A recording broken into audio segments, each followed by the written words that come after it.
Hey, and welcome back. If it's your first time joining us, we're so glad to have you here. If you're dealing with a tough time, you are in the perfect place. So grab a cozy seat and join us as we explore the challenges of life together, armed with friendship, a genuine desire to help, and a bit of laughter along the way. This is Rising from Ash, where every other Thursday we tackle a new experience together. With that, let's get to it.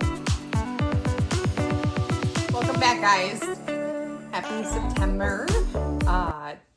Trigger warning, we are going to be touching on suicide during this episode, so if that is hard for you to hear, this is not the episode for you. So we just kind of want to talk about the stigma around it and how to kind of change that and just have a conversation about it. So raise a little bit more awareness. Absolutely.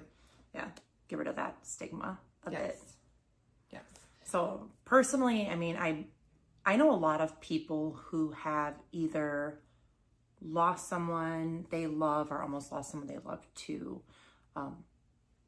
suicide. And I know personally, I've lost some very loved and very close family members, and there's been friends too.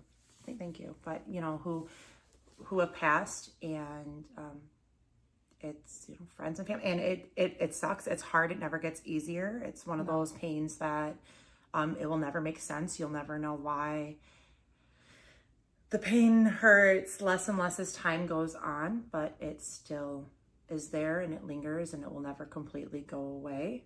It's just one of those awful things, but it happens, and not talking about it doesn't make it go away. Exactly. Doesn't mean that it didn't happen. So I more so look at it, rather than having that person pass in vain, raising awareness and talking about it is the best thing we can do to help others and try to prevent someone else from feeling like that is the only option that they have. And there's sometimes too where like people that have taken their own lives, you would never expect it. Like Robin Williams, for example, like funny guy, presents a whole different side to him than what's really going on inside. And there's a lot of times, like you were saying, you don't know the reason behind them taking their own life or the depth of their pain. And that's one of the biggest things. Yeah. And people misunderstand. I've had multiple conversations where someone has passed away for a tragic reason, and the conversations I have aren't very loving and supportive. It's always like, how selfish, and how could they be so selfish? How could they do this? And I don't understand. And I think like you should be grateful that you can't understand. Like, be happy that you can't understand, because that means you've never been in that mental place that is so dark. Yeah. Sorry. No, but really, no, but honestly, that is so dark that's why you don't understand you think it. That there's no other way out. Yeah, because you've never been into a dark place where you're like, wow, I can't handle this anymore. Right. I mean, I know personally, share a little, I won't get too deep, but with myself, my own story, there was a time in my life where I definitely thought about it, and I had a plan, and that's the scary part, is when somebody gets to the point where they have a plan, and you feel like you're trapped in a place where that really is the only way out. It was like I was with somebody where I couldn't imagine my life without them, and I didn't want to live without them because that thought hurt me. But the relationship was abusive, and I couldn't keep living like that anymore either, because that was killing me. So I was kind of in this in between where I can't live without you, but I can't live with you anymore either. And it kind of felt like the only way out of the situation I was in. It's a dark place to get to, unless you actually have, mentally gone through that. It's hard to understand how somebody could get to the point where they feel that other people would genuinely be better off without them. Oh, well, it's selfish. Yeah, it might be selfish, especially when, there's people who have families they're leaving behind, or kids, or, or people depend on them. It does It is selfish. But I guarantee you, when they're having those thoughts, they're not thinking that they're being selfish. They think that they're being selfless because they think that the people around them that they love and care about would be better off without them because they're a burden. Yep. That they're not adding to their life and that their life would be better without them in it. Exactly. And that is such a sad place to be if you're, you know, anybody out there struggling. I'm sorry if that's where your mindset is, but you aren't alone in it, and it is a dark place, but there is light out there. You just have to get yourself out of the dark, and even if that's very, very slowly, just one step at a time, getting out of there, because oh my gosh, it is. If you sit and you don't move and you continue sitting and wallowing in that pain and that sorrow and not making moves, you could succumb to the darkness. You could sit there and I think that's when that becomes a reality for some people, is because there's like that threshold of being depressed but not being suicidal, but then just feeling like there's nothing out there to support you, there's no help, that it's never going to get better, and then that's just getting even more to the darkness. And it's hard to reach out for help. You don't want to be a burden to somebody else. And then you feel crazy too. So not to cut you off, like when I was in my situation, I didn't want to talk to anybody because I felt like, one, they're gonna like commit me to a home or like something, a crazy house. Like, I'm not crazy. I'm just sad, right? And I don't know how to make it better. So I was afraid to tell anybody what I was going through. One, people don't understand. Oh, well, it's not that bad. Life's not that bad. Be happy. Just be happy now. Oh, okay. You know, plaster a smile on our face because it makes everything go away. Like, and I'm happy. Like Robin Let's Williams. just sweep everything under their rug and... Yeah, in public, if I smile and I'm happy, then everything's great. Nobody will know. And then you're suffering alone. Right. And I think that's one of the biggest things with the whole suicide thing is you're struggling alone, you feel alone, but you're not. Right. But you feel that way because you isolate yourself, and in your brain, you really can't talk to anybody about it. You can. You feel like you can, but you can in your brain, just to clarify. Yeah, that's what I'm saying. Like, the whole stigma is you feel like you can't talk to anyone about it. But if you are in a dark place or you feel yourself sinking into that dark place, that is the best time to talk to somebody. And it's becoming more and more talked about. And there's not as much of a stigma around it as there was in the past. Oh, yeah. So if you were to talk to somebody and be like, you know what, I've been really down. Like, I'm not in a good place and my headspace isn't really good. Like, they're not going to be like, oh, like, weirdo. Like, there's people out there that are understanding. So, and if you have somebody, reach out to them. And if you don't have somebody, reach out, like, to a counselor, or if they can't get you in or you can't afford one. There's a lot of resources. Yeah. What is the one number? 988. 988. Yep. You can text that number, and they're professionals on the other end, and they're there to support you. They understand it's specifically a suicide awareness a suicide hotline. So if you're having those dark thoughts and stuff, call them, text them, get in touch with them. Yeah. NAMI. I think it's .org. NAMI. I think, yeah. National I Alliance. NAMI, but NAMI, whatever. Yeah. National Alliance for Mental Illness. They're huge. Go on their website. They have a lot of different resources too, and it's beyond suicides, like substance abuse and just mental health altogether. So they're another great resource to have. But another thing that we wanted to touch on is if you are the person who's being the support for the person who's going through the dark time, maybe ask them do you want me to just listen and be an ear or a shoulder, or do you want like my feedback and my advice? And also, if you do give them advice, you please don't feel responsible if something happens. If they end up taking their own life, it's not your fault. As much as you may feel guilt from that, like, I didn't do enough, I could have saved them, I wasn't, I didn't say the right thing, I didn't do the right thing, why didn't I notice this, why didn't I notice that? I thought I knew everything about them. Like, you're human, give yourself grace. It's okay that you didn't see these things. When people are in a dark place, they're very good at hiding it. Because there's shame, there's embarrassment around it. They want to like look strong and not. Yeah, and sometimes when they get towards the end where they genuinely have decided that this is what they're going to do, they'll even come off happier. So how would you know? Right. They seemed they were sad and all of a sudden they're really happy, but it's because they've made a quote unquote, a choice. Right. So, but you cannot feel guilty because there's no way you're going to know. No.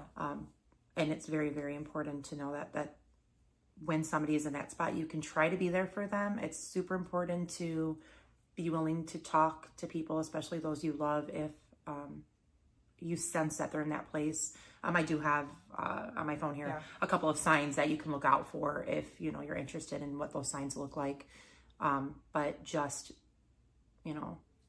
being there for them and knowing that you can only say so much, you can only do so much.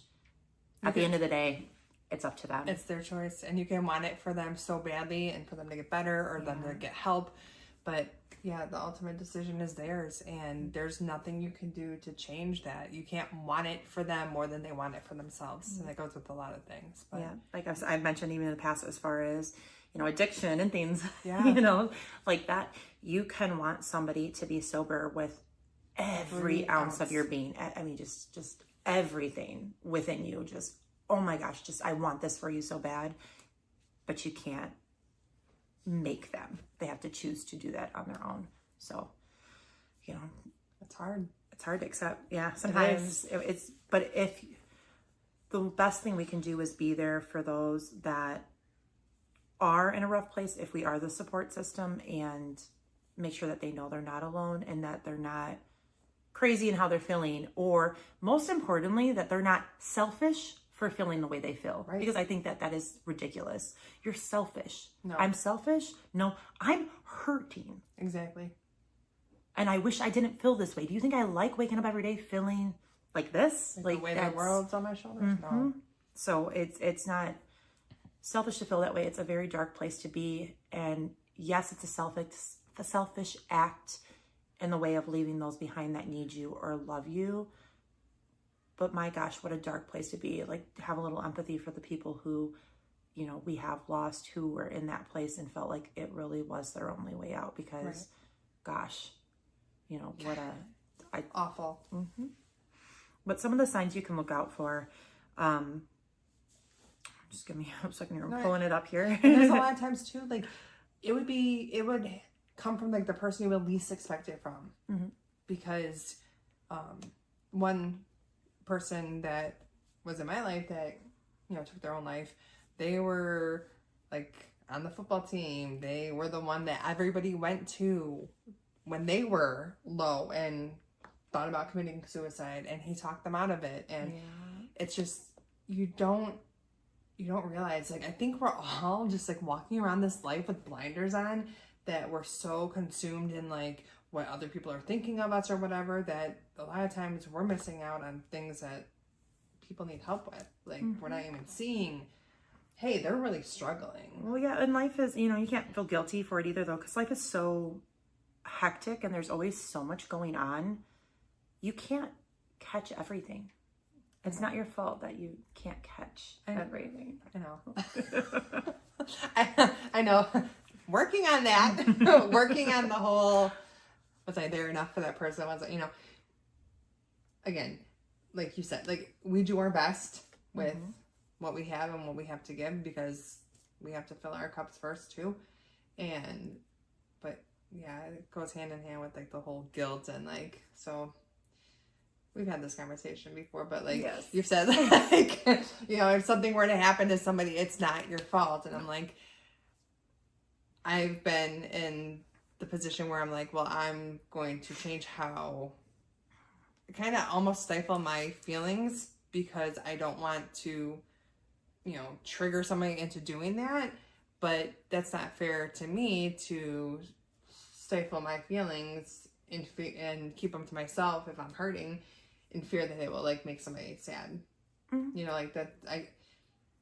Like you said, the ultimate choice is somebody else's, so you can't, take that responsibility.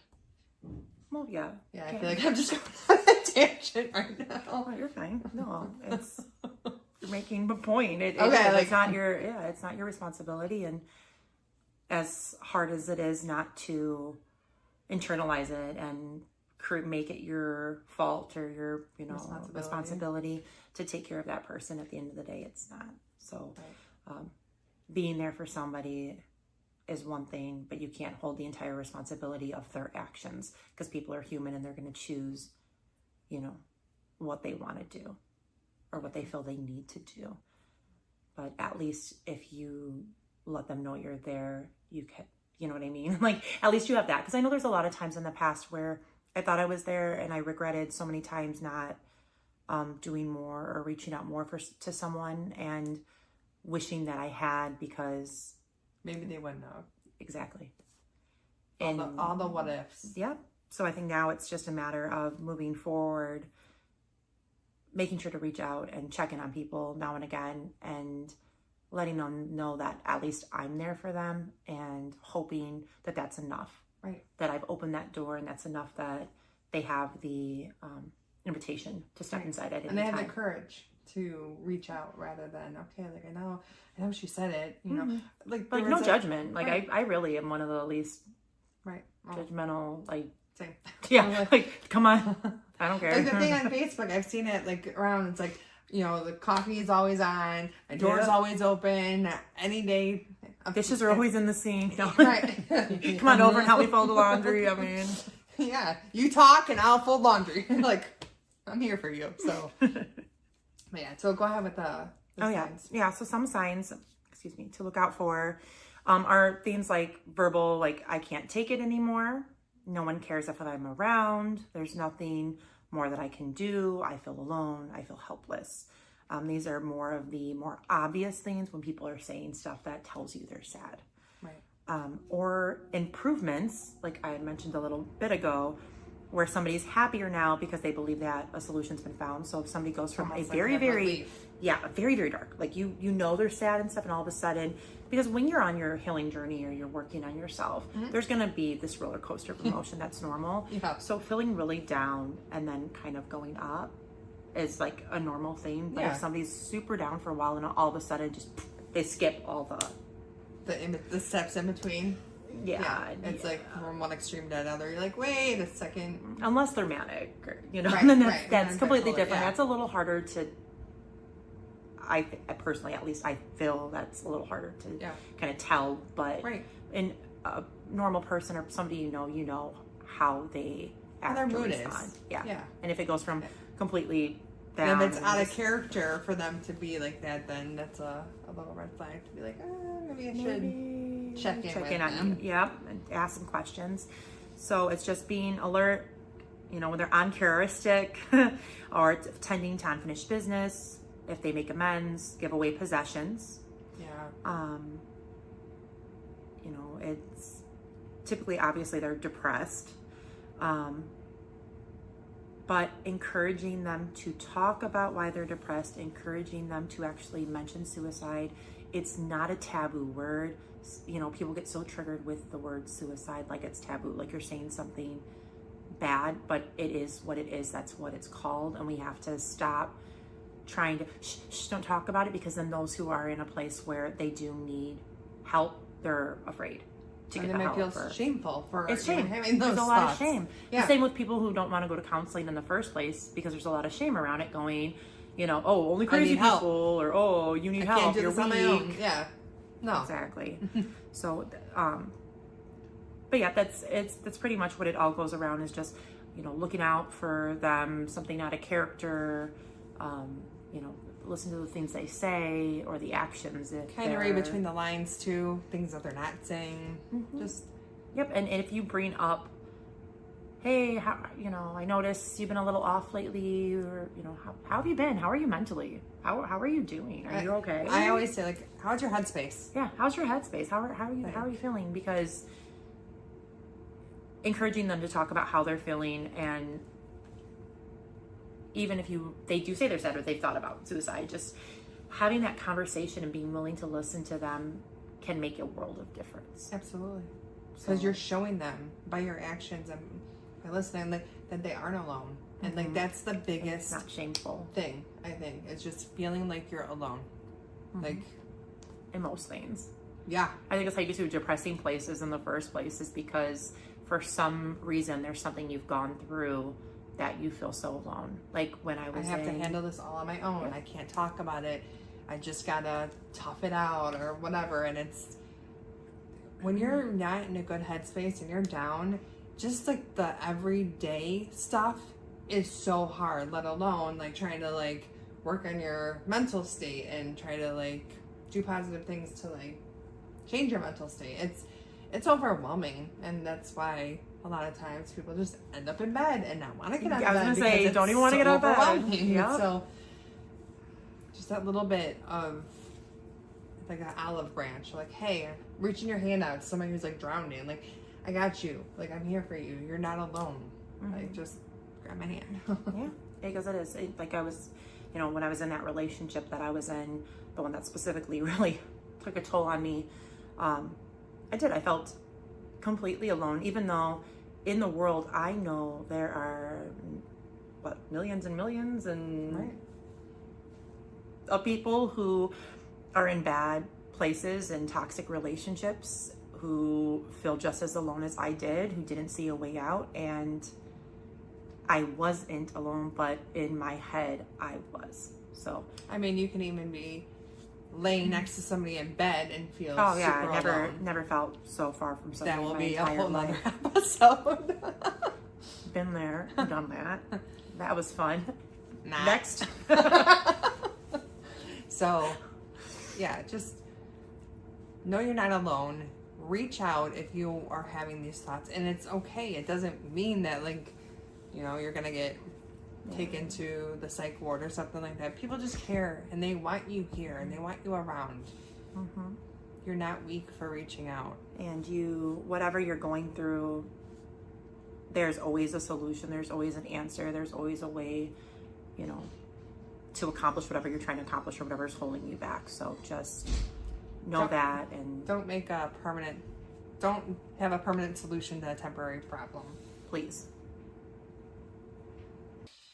So just remember that you're not alone, and we have linked resources below. But real quick, again, it's 988. You can text them. There's professionals on the other end that can help you. They will stay on with you as long as you need. And there's NAMI.org, NAMI.org. They have a lot of resources on their website. We know that this episode was pretty heavy. Oh yeah. But it's the month, and we wanted to like address it. Yeah. And make sure people know that there is, you know, help out there. There's free support. resources, support system. You're not alone. Yeah. There are other people who may look like they have it all together, who may be struggling just as bad, if not worse, and you wouldn't know it because people don't really share and talk about this, and we want to really the highlight reels. Always with the highlight reels. So they're fucking great. But yeah, so next episode will not be as heavy. So yeah. So join us in 2 weeks, 2 Thursdays from now. We'll have another episode coming out. Not sure what we're going to talk about yet. It's always something new. So please join us. We'll be here. Until next time, guys. Take care. Bye.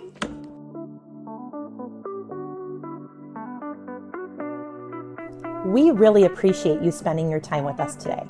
Hopefully, something resonated with you. We can't wait to have you back next week.